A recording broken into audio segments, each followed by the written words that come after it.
Halo teman-teman, apa kabar? Semoga kalian dalam keadaan sehat selalu dan juga dilancarkan rezekinya. Nah, pada video kali ini kita akan membahas kunci sukses untuk memulai usaha sembako. Apa saja tipsnya? Simak terus video ini sampai dengan selesai.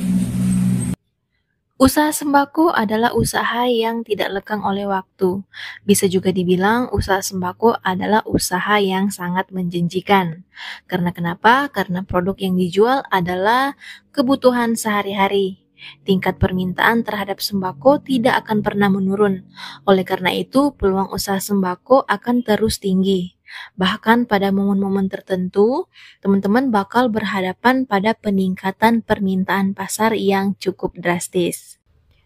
Di samping itu, menjalankan usaha sembako mempunyai kelebihan jika dibandingkan dengan jenis usaha yang lain. Salah satunya sarana pemasaran yang mudah. Nah, seperti apa sih tahap-tahap sebelum kita memulai usaha sembako? Simak terus video ini sampai dengan selesai.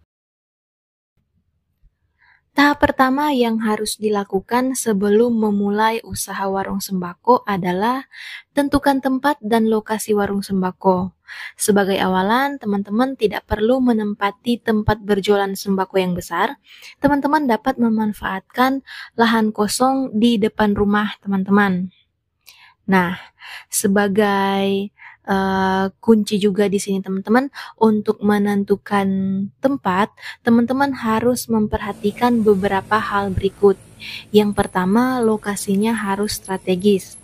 Usaha sembako yang strategis biasanya berada di pinggir jalan yang ramai yang dilalui oleh banyak kendaraan teman-teman. Lokasi tersebut juga harus berdekatan dengan pemukiman padat penduduk. Nah, ini juga berpeluang mendapatkan banyak pelanggan. Kemudian yang kedua adalah kemudahan akses.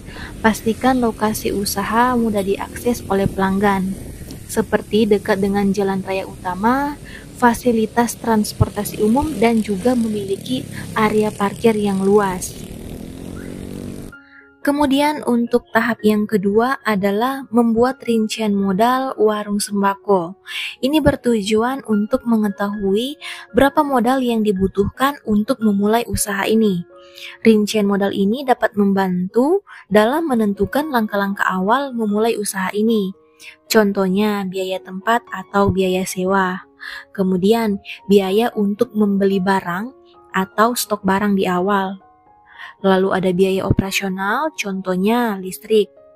Kemudian ada juga biaya untuk perlengkapan atau peralatan toko.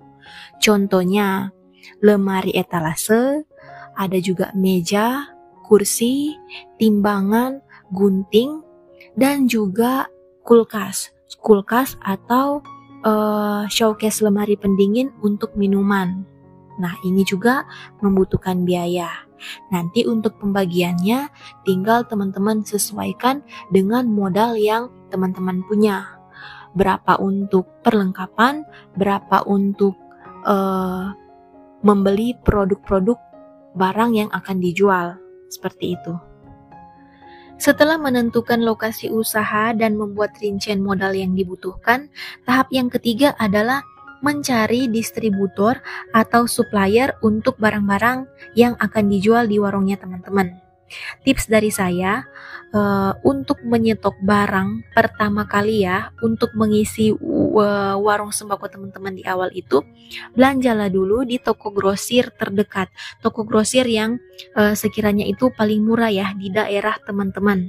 Karena kenapa? Karena kalau mau belanja langsung di distributor resminya, itu memang agak susah ya di awal karena teman-teman belum memiliki pengalaman, dan biasanya kalau distributor resmi itu mereka hanya mengantarkan barang atau mereka hanya menjual barang-barang mereka di toko yang memang sudah terdaftar sebagai langganan atau pelanggan. Seperti itu. Jadi belilah dulu barang-barangnya itu di toko grosir terdekat. Nanti setelah tokonya sudah jadi, toko teman-teman sudah ada, dengan sendirinya distributor resmi itu akan datang dan menawarkan barang di warungnya teman-teman. Seperti itu ya. Nanti sudah ada videonya tips mencari distributor tangan pertama sudah pernah saya upload videonya, teman-teman bisa klik link yang ada di kanan atas. Di situ sudah saya berikan tipsnya, silakan ditonton.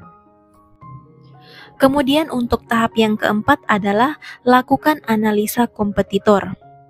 Ini tujuannya untuk mengidentifikasi peluang yang bisa kita dapatkan dan juga ancaman yang mungkin dihadapi ke depannya. Karena untuk di industri sembako ini bisa dibilang jumlah pemainnya itu tinggi, saingannya itu banyak, bukan hanya sesama warung sembako tradisional, tapi minimarket modern juga itu sudah ada di mana-mana. Jadi analisa kompetitor itu sangat penting sekali ya, karena kembali produk yang dijual itu adalah produk untuk kebutuhan sehari-hari. Kemudian salah satu faktor yang menentukan produk tersebut diminati juga adalah harga. Umumnya selisih harga antar pemain industri sembako ini tidak terlalu tinggi. Jadi teman-teman bisa survei ya, contohnya produk A ini di warung pesaing itu harganya berapa, dan teman-teman bisa menjadikan acuan untuk menentukan harga jual di warungnya teman-teman. Tentunya harus bersaing sehat ya, jadi tidak merugikan pelanggan lain dan teman-teman juga tidak akan rugi untuk menjual produk tersebut. Kemudian untuk tahap yang kelima atau tahap yang terakhir adalah lakukan pencatatan atau pembukuan. Nah, pembukuan ini merupakan proses pencatatan dan pengelolaan seluruh transaksi usaha seperti penjualan, pembayaran, dan juga pembelian. Jadi pembukuan usaha ini dapat memberikan gambaran yang jelas terhadap bagaimana keberlangsungan usaha yang teman-teman jalankan. Pastinya tujuan melakukan pembukuan ini juga adalah yang pertama untuk memisahkan aset usaha dan juga pribadi. Ini penting sekali ya teman-teman. Modal untuk usaha itu jangan dicampur dengan keuangan pribadi. Kemudian tujuan yang kedua adalah mengontrol biaya usaha atau modal yang akan diputar. Kemudian yang ketiga, mencatat utang piutang. Itu penting sekali teman-teman. Apabila ada yang utang, itu wajib ditulis ya teman-teman. Atau ada utang kita kepada supplier yang belum dibayar, itu ditulis juga gitu. Kemudian tujuan selanjutnya adalah mengetahui laba rugi usaha. Kemudian lakukan juga pencatatan stok barang. Jadi setiap minggu itu teman-teman minimal seminggu sekali harus mengecek stok barang ya teman-teman, kira-kira barang apa yang stoknya sudah menipis. Kemudian jika ada yang sudah menipis, jangan lupa untuk belanja lagi. Kemudian membuat pencatatan pengeluaran. Jadi setiap pengeluaran yang dikeluarkan untuk usaha itu wajib ditulis ya teman-teman. Itu akan menjadikan acuan apabila ada barang yang harganya naik, seperti itu. Oke teman-teman, itu dia ya 5 tahap yang diperlukan untuk memulai usaha warung sembako. Semoga ini boleh bermanfaat untuk teman-teman semuanya yang mungkin berencana ingin membuka usaha warung sembako. Semoga dilancarkan dan jangan lupa like dan juga subscribe channel ini agar supaya channel ini bisa lebih berkembang nantinya.